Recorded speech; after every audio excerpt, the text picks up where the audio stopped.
thank you again. Our next speaker happens to be a good friend of mine as well, Sri Radhanath Swami. And he is going to talk to us about a model for sustainable rural development in Mumbai based on his work with the Govardhan Eco Village. Radhanath, it's so wonderful to see you, and I haven't seen you for a little bit, although we've been able to spend a little bit of time together on Zoom recently. So great to see you, and thank you for participating. Om Gyantimidandasya Gyananjana Chalakaya Chakshurun Militam Yena Tasmai Sri Gurave Namaha. I am profoundly grateful and honored and happy to be a part of this very important and essential conference that Stanford University is offering to the world. Thank you, Dr. Doti. Thank you, Sani, for including me. I was asked to speak something about our humble efforts to develop the Govardhan Eco Village.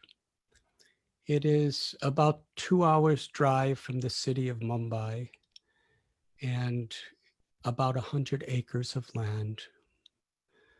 The basic principle is to try to establish a model of a symbiotic lifestyle where we recognize and respect the need to live in harmony with ourselves, our bodies, our minds, our hearts, and our souls should be in harmony. And through that harmony, we learn the art of living in harmony with Mother Nature, all of the environment around us, and with all living beings. And essentially, that is very much the natural expression of living in harmony with God from a universal perspective. Govardhan Eco Village is trying to bridge ancient knowledge, wisdom, and techniques with modern science, technology, and techniques. While we're optimally nourishing ourselves, we should be actually giving nourishment to the surroundings around us. Unfortunately, when we're disconnected from these values, the tendency is in trying to nourish ourselves, we're polluting the environment. We're causing an ecological illness. And ultimately, because everything is, as Sadhvi has explained so eloquently, everything is connected. And a comprehensive, holistic perspective of life allows us to see how I treat the environment, how I treat humanity, how I treat all living beings is very much the effect of how I treat my true self. We can see the potential wherein the apparent byproducts of what we do are not a waste, but are actually a resource, because they are. At our Govardhan Eco Village, we recognize the value of God's gifts in the various resources that are available. Water, for instance, is critical to life, to hygiene in every way. In the area that we're staying, one of the greatest problems in the villages and the farms is drought. There's a high level of suicide and poverty because of lack of water, and so much disease because of improper treatment of water. So at the Govardhan Eco Village, we've tried to create a model. We have several ponds where we harvest the water during the monsoon rains, and it's there to replenish our soil, our homes throughout the rest of the year. Just one pond alone collects over 10 million liters of water. We also have water treatment. Sewage is a very big problem in this world. But actually, sewage is a great resource if we just understand a science that's built on human values. We have created several sewage treatment systems wherein the water, the gray water and the black water from toilets, from sinks and so forth, they go through gravity to a plant, which was completely natural.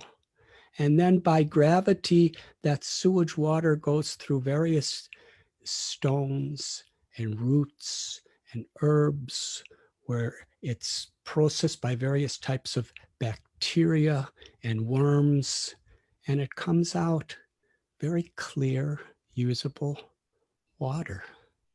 And where this is taking place, it's actually like a paradise. There's so many beautiful flowers and fruits growing, and we have a saying at Govardhan Eco Village that each and every time you flush your toilet, the flowers bloom sweeter. And actually, one teacher from New York City came and saw that we have many, many hundreds of papaya trees at Govardhan Eco Village, but where this place is that our sewage is being refined, the papayas were so big.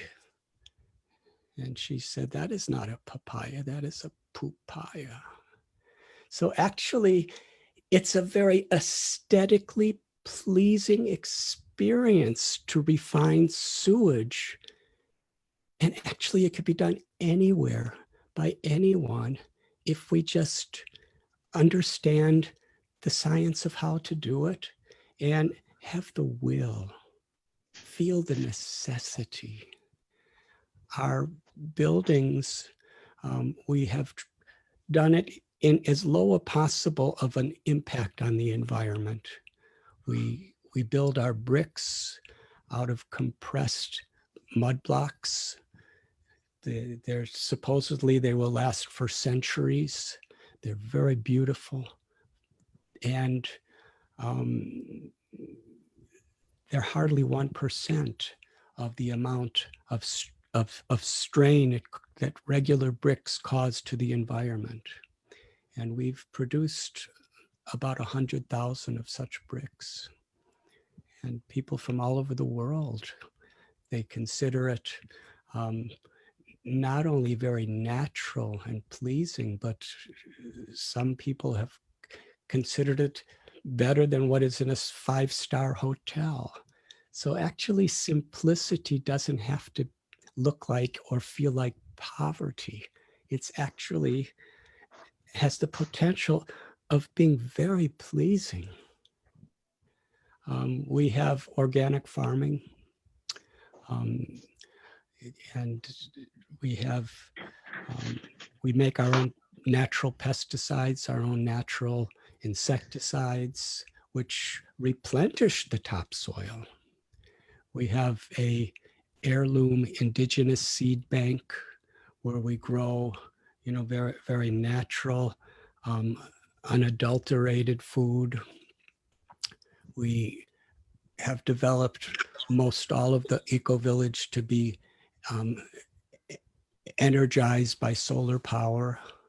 We have a plant that processes plastic and converts it into usable oil without the slightest trace of pollution in the atmosphere.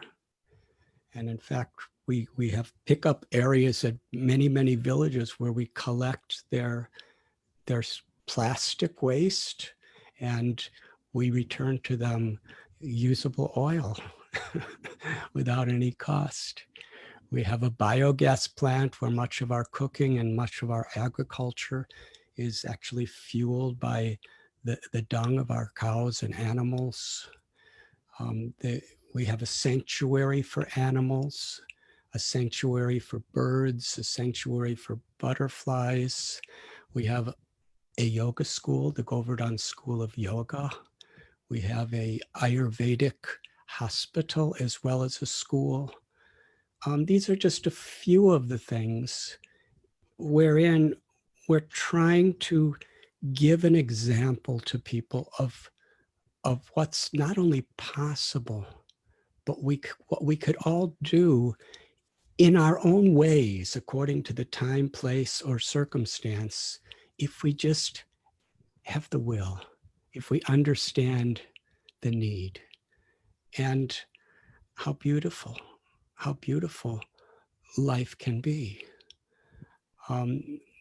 We have a vocational school where for the villagers, the young people, they could learn various vocational arts because poverty and illiteracy is so powerfully permeating these villages. We also have various schools we've opened in the villages. We have a Bhaktivedanta hospital. We run a 300-bed hospital near Mumbai, and they go into the villages, and in the schools they give health, education, and to the villagers themselves they give medical services as well as medical education. We've adopted 74 villages at this time, and it's rapidly expanding. There's over 10,000 families of farmers that are indirectly or directly being affected by these services. The concept is that Govardhan Eco-Village is like a hub of a wheel, and the villages are like the spokes. Because when people see that something is being done, they have confidence. And when that confidence is there by coming to the model of Govardhan Eco-Village, then we can actually go there and teach them these various sciences, which are a synthesis of ancient wisdom and techniques and modern science, technology and techniques. In the villages, we teach women empowerment. We have various schools. We have distribution of food, very nutritious lunches in many of the public schools and private schools there. At Govardhan Eco-Village, there's a retreat center where there's people come for being enlightened and refreshed. And we also have corporate retreats. Many corporations have come, CEOs, managers, employees. And the idea is not only do they have a very healthful, restorative, and happy experience, but they learn spiritual principles, universal spiritual principles. And we have seen how they have applied so many of these ecological, humanitarian, animal rights, and spiritual values to the way they run their corporations. We've had many retreats of universities and colleges, as well as conferences. And many of the leading colleges and universities in the world have come, professors, students, to come on retreats there. Govardhan Eco Village has been given, by God's grace, dozens of awards by the Indian government, by international governments, by the United Nations for sustainable, with the attempt to be compassionate toward all life. And these are just a few of the things that we're trying to do to really uplift physically, emotionally, and spiritually the villages around us.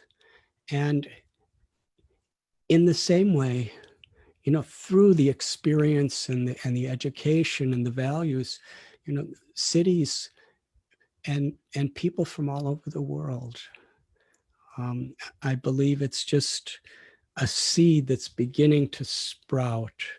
And I'm just so grateful that we have this opportunity to serve, because this really is at the heart of the spirit of Govardhan Eco Village, that the greatest treasure in life is to be an instrument of compassion, to serve for the well-being of others, because things could give some degree of happiness to the body and the mind, but only to love, to be loved, to care gives fulfillment to the heart and to the soul. In the Bhagavad Gita, there's a universal principle which in just 2 lines is so comprehensive. Bhoktaram jagatapasam sarvaloka maheshwaram suhridam sarvabhutanam gyatvam shanti mrichjati. We're all seeking peace, shanti. We're all seeking happiness, anand.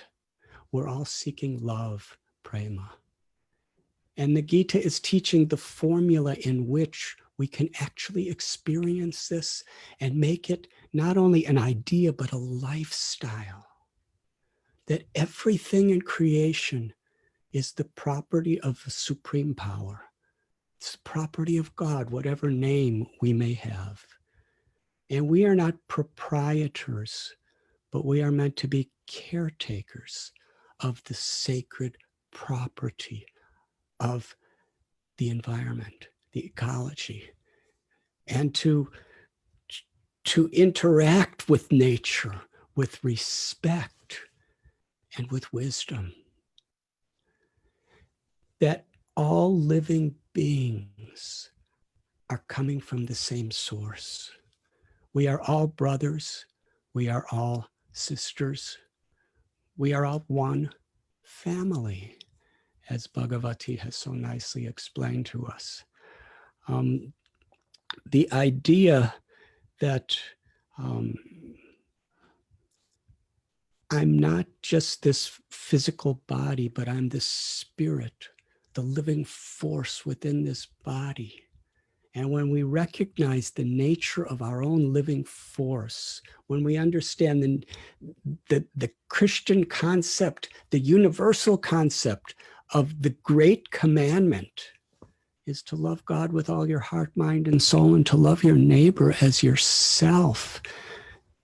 I found this is the heart of Hinduism. This is the heart of Islam. This is the heart of Buddhism. This is the heart of Christianity and Judaism. It's the heart of humanity, to actually express that love through our gratitude and by perceiving the equality of all living beings.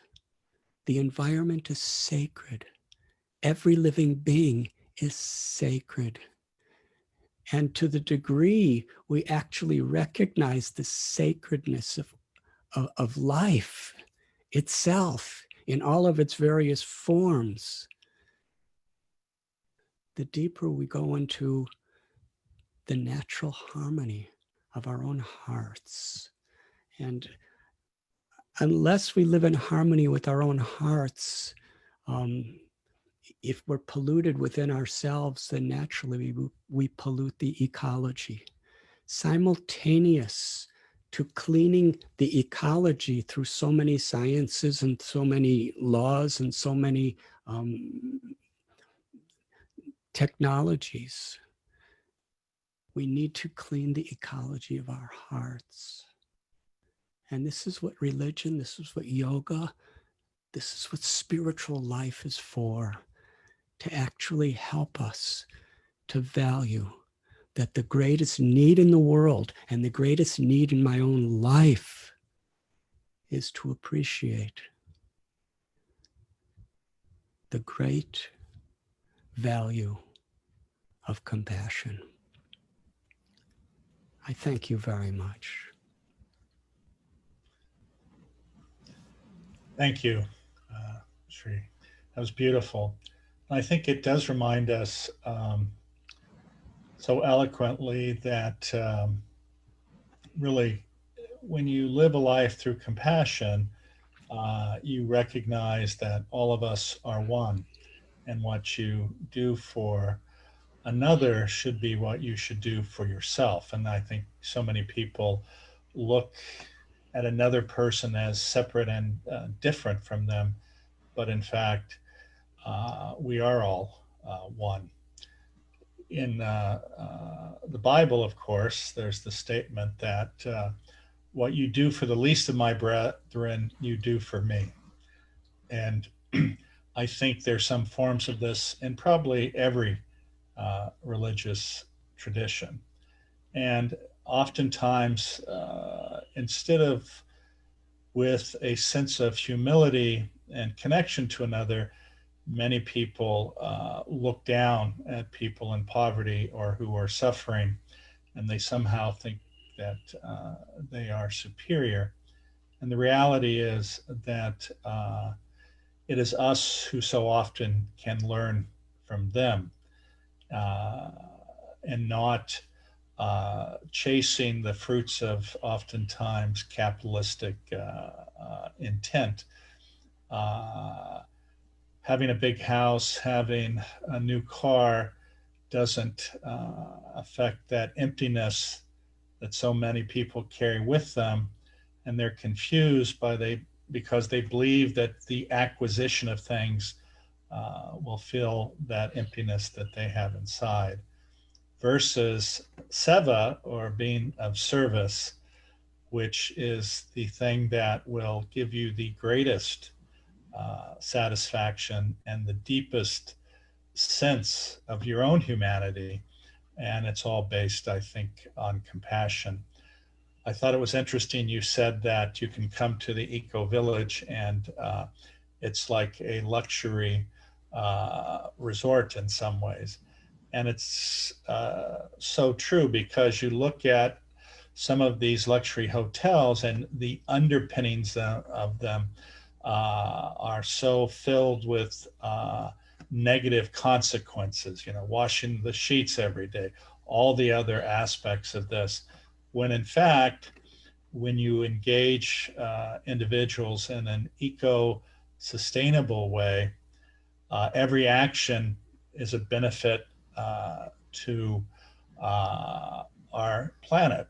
And you are leaving very little waste, you're expending very little excessive energy, yet you're reaping the benefits of this action, which creates a wonderful environment. And I think that's something that none of us should forget. For those of you who have questions, I think we'll answer them at the end of the discussions, and I am keeping a list of them. So thank you, Sri. It's great to see you again. You look handsome as ever.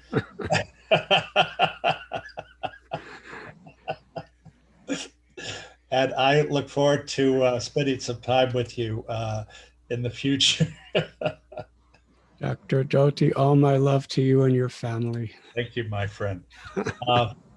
Our next speaker is Father Charles Ogata, And he's going to talk about Joy Village in Nigeria and the eternal values associated with that work, and how the very nature of the village not only results in complete care, but the release of joy among all those involved. So, without further ado, Father Charles Ogata.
I'm so deeply happy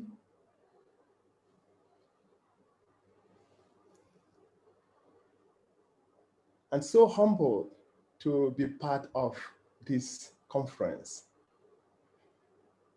I must thank all the instruments of love that have made this possible. I'm so inspired by the previous speakers, Sadhguru and Radhanath Swami.